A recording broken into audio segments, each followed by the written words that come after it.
안녕하십니까? 이번 주는 음양 오행 중에 음양이 펼쳐지면 오행이 된다고 그랬는데, 지난번에 목에 대해서 말씀을 드렸고, 이번에는 두 번째 화에 대해서 말씀을 드리겠습니다. 화, 불화자. 이 불화의 의미는 불은 불면 활활 탄다입니다. 불은 불면 활활 탄다. 불다. 우리가 바람을 불지 않습니까?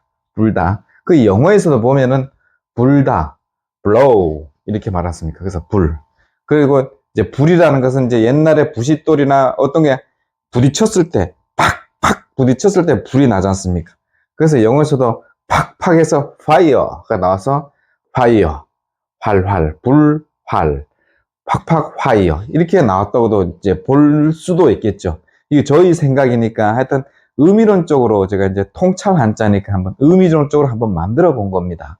여러분들도 여러분들 나름대로 그 의미와 그 생각을 한번 만들어 보시고 개념을 한번 정립하는 것도 좋으실 거예요. 그래서 이제 여기서 보면은 불은 불면 활활 탄다로 해갖고 불화로 했는데, 지난번에 음양할 때 제일 처음에 음은 엉키어 있는 겁니다. 엉키어 있는 거. 엉키어 있다가 이제 어느 정도 기운이 모여가고 했을 때, 이제 각골문 보면은 이렇게 불꽃 모양으로 해서 이제 이렇게 표시를 됐었는데, 이게 금문으로 오면은 솟아나고 양쪽으로 갈라지는 겁니다. 음양으로 갈라진다고 볼 수 있겠죠. 그게 소 전체에 보면은 솟아나는 거. 사람 인자 같죠. 그리고 음과 양으로 나눠지고 솟아나서 뭐든지 아무것도 없는 데서 솟아나면 양쪽으로 갈리지 않습니까? 그걸 표시하는 거거든요. 그래서 해서에 보면은 이렇게 해서 음양으로 갈라진다는 거, 그렇게 볼 수가 있거든요.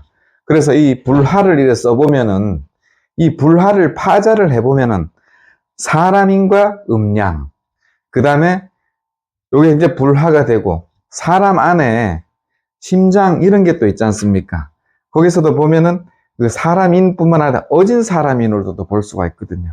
어진 사람인과 불, 음양 이렇게 됐을 때도 하나의 이제 사람과 음양의 조화가 되는데, 우리 같은 일반 사람이 음양으로 이제 나눠져 있으면은 불화가 되고, 이제 음양으로 나누지 않고 음양을 조화롭게 갖고 있는 어진 사람이 갖고 있다 그러면은 어진 사람인과 음양이 결합해서 마음심이 되는 겁니다. 마음심. 그래서 우리 마음은 항상 음양의 조화롭게 해서 편안하게 가지고 있어야 되거든요.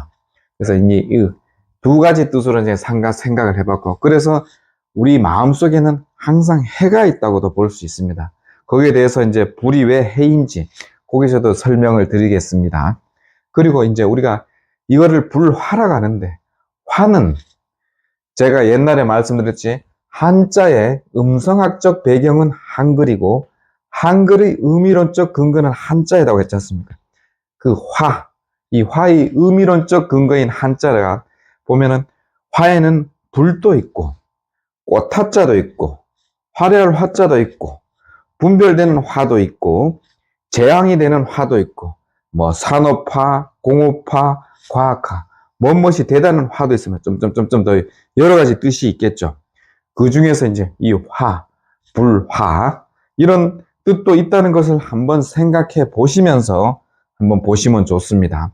그리고 음양 중에 우리가 지금 양에 대해서 하고 있는데, 그 음양 오행 중에 양의 속성을 갖고 있는 것은 목과 화입니다. 그게 왜 그러냐 하면은 이 음양 오행, 세상의 만물 중에서 중력을 거스리고 올라가는 것이 이제 양으로 볼 수가 있거든요. 토는 가운데 중간. 그래서 보면은 목인 나무는 뿌리를 가지고 있어가지고 밑으로도 가고 위로로 가고 솟아나는 거. 아래 위로 이제 왔다 갔다 그러는 겁니다. 그 다음에 화는 그 명리에 보면 확장이라고 합니다. 확장. 그래서 불은 오로지 위로만 올라갑니다. 그래서 옆으로 퍼지는 겁니다. 그래서 불화자에 보면은 양옆으로 이렇게 퍼져 있는 겁니다. 그리고 나무 목자는 아래 위로 이렇게 있고.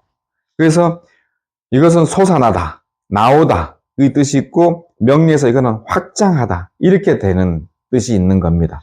그래서 명리에서는 확장, 화려함 이런 의미를 가지고 있거든요. 거기서는 음양이 있기 때문에 양 좋은 것만 있는 게 아닙니다. 나쁜 거, 그걸 잘못 쓰면 나쁘게 될 수도 있겠죠. 그래서 음양으로 나눠져 있는 겁니다. 그리고 이 불의 뿌리는 해인 겁니다. 해. 원래 뿌리라 하면은 뿔로도 볼 수가 있거든요. 뿌리가 줄어들면은 축약을 한마디로 하면은 뿔이 되고, 이 뿔이 이제 좀 뭐나 순화가 되면 이 불이 되거든요. 그래서 불화가 되는데, 불화는 해인 겁니다. 우리가 이제 그리스 신화에도 보면은 프로메테우스가 우리 인간에게 신의 나라에서 우리에게 갖다 준 거지 않습니까? 즉 해, 따뜻함을 준 거거든요. 그래서 이게 해가 되는데, 이 불화는 그래서 어떻게 보면 붉은 해가 될 수가 있는 거예요. 자, 불면은 얼굴을 만지면 바람을 확확 불면은 얼굴이 붉어집니다. 그래서 붉게 되고, 안 그리고 또 구름이 끼고 먹구름이 껴 있는 흐린 날씨에 바람이 후 불어가지고 그 구름을 샥 적히면은 아주 밝게 되는 겁니다. 그래서 이제 해는 밝고 붉고 이렇게 하지 않습니까? 그래서 붉은 노을도 있고, 그래서 불화는 즉 붉은 해가 되는 겁니다. 붉은 해. 그래서 우리는 사람은 꽃이라고도 할 수 있거든요. 즉 불꽃. 그래서 제가 옛날 대학교 다닐 때 그 수아진이란 그 한국의 사이먼과 가펑클이 있었는데, 그분의 노래도 보면은 불꽃처럼 살아야 해, 이런 노래도 있지 않습니까? 우리 삶은 불꽃인 겁니다. 그래서 이 불꽃과 삶이 아름다운 이유는, 불꽃은 방향을 예측하지 못합니다. 어디로 가는지도 몰라요. 그리고 우리의 삶도 정해지지 않고 어디로 갈지를 모르는 거거든요. 그래서 제가 지난번에 30-2 강의에서 60%도 안 맞는 사주팔자, 우리는 왜 알아야 하는가, 거기에 대해서 한번, 명리에 대해서 한번 운명에 말씀을 드렸었거든요.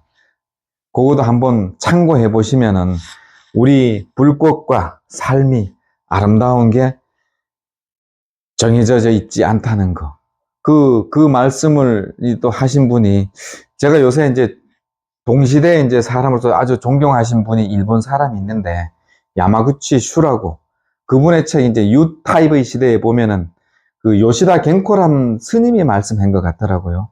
세상은 정해져 있지 않기 때문에 근사하다. 참 정말 멋있는 말씀인 것 같아요. 저도 우리 이제 명리도 공부하고 풍수도 공부하지만은 그 신은 있지 않습니까? 확신하지 않습니까?